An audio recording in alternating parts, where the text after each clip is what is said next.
ഇന്ന് വന്നിരിക്കുന്ന ഒരു നാടൻ മട്ടൻ കറിയുടെ റെസിപ്പി ആയിട്ടാണ്. അപ്പോൾ നമുക്ക് എങ്ങനെയാണ് ഈ ഒരു മട്ടൻ കറി ഉണ്ടാക്കുന്നതെന്ന് നോക്കാം. മട്ടൻ കറി റെഡിയാക്കി എടുക്കാൻ വേണ്ടിയിട്ട് 3/4 കിലോ മട്ടനാണ് ഞാൻ എടുത്തിരിക്കുന്നത്. മട്ടൻ നന്നായി ക്ലീൻ ചെയ്ത് എടുത്തിട്ടുണ്ട്. ഇനി ഇതിലേക്ക് 2 മീഡിയം സൈസിലുള്ള സവാള നീളത്തിലരിഞ്ഞതും ഒരു വലിയ തക്കാളി നീളത്തിലരിഞ്ഞത്, 8 അല്ലി വെളുത്തുള്ളി ചതച്ചെടുത്തിട്ടുണ്ട്, 1 ഇഞ്ച് കനത്തിലുള്ള ഇഞ്ചിയും ചതച്ചെടുത്തിട്ടുണ്ട്. ഇനി കറി റെഡിയാക്കി എടുക്കാം. അതിന് വേണ്ടി ഒരു പാൻ ചൂടാവാൻ വേണ്ടി വെക്കുക. പാൻ ചൂടായതിനു ശേഷം ഇതിലേക്ക് 2.5 ടേബിൾ സ്പൂൺ വെളിച്ചെണ്ണ ചേർത്ത് കൊടുക്കുക. എണ്ണ ഒന്ന് ചൂടായി വരുമ്പോൾ ഇതിലേക്ക് ഇഞ്ചി ചതച്ചത്, വെളുത്തുള്ളി ചതച്ചത്, കുറച്ച് കറിവേപ്പിൻ്റെലയും ചേർത്ത് കൊടുക്കുക. വെളിച്ചെണ്ണയിൽ തന്നെ ഈ കറി ഉണ്ടാക്കുമ്പോഴായിരിക്കും നല്ല ടേസ്റ്റ് കേട്ടോ. ഇനി ഇഞ്ചിയുടെയും വെളുത്തുള്ളിയുടെയും പച്ചമണം മാറുന്നവരെ ഒന്ന് വഴറ്റി കൊടുക്കുക. വഴണ്ടി വന്നതിന് ശേഷം ഇതിലേക്ക് സവാള അരിഞ്ഞത് ചേർത്ത് കൊടുക്കാം. സവാളയിലേക്ക് കുറച്ച് ഉപ്പ് ചേർത്ത് കൊടുക്കുക. എന്നിട്ട് സവാള നന്നായിട്ടൊന്ന് വഴറ്റിയെടുക്കുക.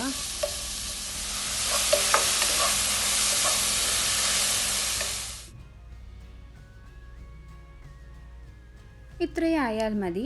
ഇനി ഇതിലേക്ക് പൊടികൾ ചേർത്ത് കൊടുക്കുക. ലോ ഫ്ലെയിമിലിട്ട് വേണം നമ്മൾ പൊടികൾ ചേർത്ത് കൊടുക്കാൻ വേണ്ടിയിട്ട്. 1/2 ടീസ്പൂൺ മഞ്ഞൾപ്പൊടി, 2 ടേബിൾ സ്പൂൺ മുളക് പൊടി. മുളക് പൊടിയൊക്കെ നിങ്ങൾക്ക് എരിവിനനുസരിച്ച് ചേർത്ത് കൊടുക്കാം. 3 ടേബിൾ സ്പൂൺ മല്ലിപ്പൊടി ചേർത്ത് കൊടുക്കുക.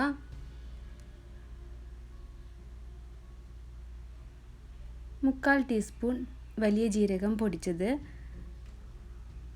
1/2 ടീസ്പൂൺ ഗരം മസാല. ഇനി പൊടികളുടെ പച്ചമണം മാറുന്നത് വരെ ഒന്ന് വഴറ്റി കൊടുക്കുക. തീ കുറച്ച് വെച്ചിട്ട് വേണം നമ്മളിങ്ങനെ വഴറ്റിയെടുക്കാൻ വേണ്ടിയിട്ട്. പൊടികളുടെ പച്ചമണം മാറിയതിന് ശേഷം ഇതിലേക്ക് തക്കാളി ചേർത്ത് കൊടുക്കുക. തക്കാളി നന്നായി വഴണ്ടി കിട്ടേണ്ട ആവശ്യമൊന്നുമില്ല.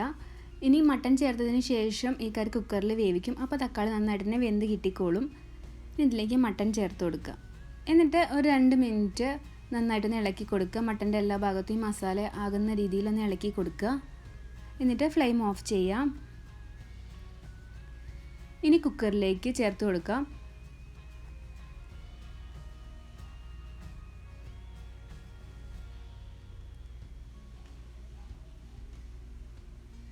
ഇതിലേക്ക് 2 കപ്പ് വെള്ളം കൂടി ഞാൻ ചേർത്ത് കൊടുക്കുന്നുണ്ട്.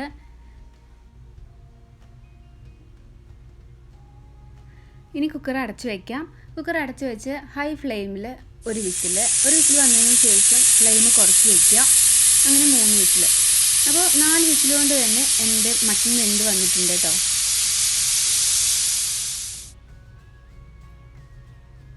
ഇപ്പോൾ മട്ടൻ നന്നായിട്ട് തന്നെ വെന്ത് വന്നിട്ടുണ്ട്. ഇനി ഇത് കുറച്ച് സമയം കൂടി, ഒരു 2 മിനിറ്റ് കൂടി ഒന്ന് നന്നായിട്ട് തിളപ്പിച്ചെടുക്കാം. കറി നന്നായിട്ടൊന്ന് കുറുകി വരാൻ വേണ്ടിയിട്ടാണ്. നിങ്ങൾക്ക് എത്ര ഗ്രേവിയാണോ വേണ്ടത് അത്രയും കറി വേണമെങ്കിൽ കുറുക്കിയെടുക്കാം. എനിക്ക് കുറച്ച് ചാറോട് കൂടിയിട്ടുള്ള കറിയാണ് വേണ്ടത് കേട്ടോ. അതുകൊണ്ട് ഞാൻ അധികം കുറുക്കിയെടുക്കുന്നില്ല.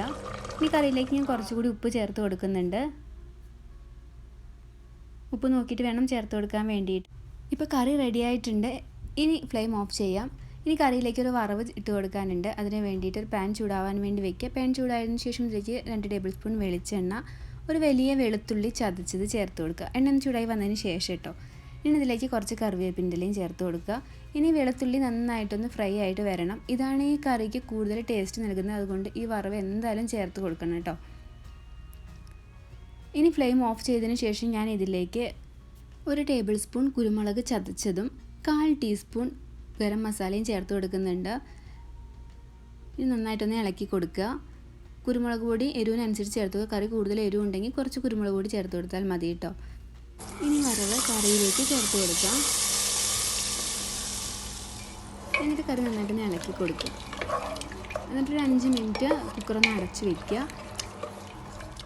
അപ്പോൾ ഇതാ മട്ടൻ കറി റെഡി ആയിട്ടുണ്ട്. പെട്ടെന്ന് റെഡിയാക്കി എടുക്കാൻ പറ്റുന്ന ഒരു മട്ടൻ കറിയുടെ റെസിപ്പിയാണിത്. പൊറോട്ടയുടെ കൂടെ, ചപ്പാത്തിയുടെ കൂടെ, ചോറിൻ്റെ കൂടെ കഴിക്കാൻ പറ്റിയ സൂപ്പർ കറി തന്നെയാണിത്. അപ്പോൾ ഇങ്ങനെ മട്ടൻ കറി ഉണ്ടാക്കി നോക്കാത്തവരുണ്ടെങ്കിൽ ഒന്ന് ഉണ്ടാക്കി നോക്കുക. എന്നിട്ട് എനിക്ക് കമൻറ്റ്സ് അറിയിക്കുക. നിങ്ങൾക്ക് ഈ വീഡിയോ ഇഷ്ടമായിട്ടുണ്ടെങ്കിൽ ലൈക്ക് ചെയ്യാനും കമൻറ്റ് ചെയ്യാനും സബ്സ്ക്രൈബ് ചെയ്യാനും മറക്കരുത്. Thank you for watching.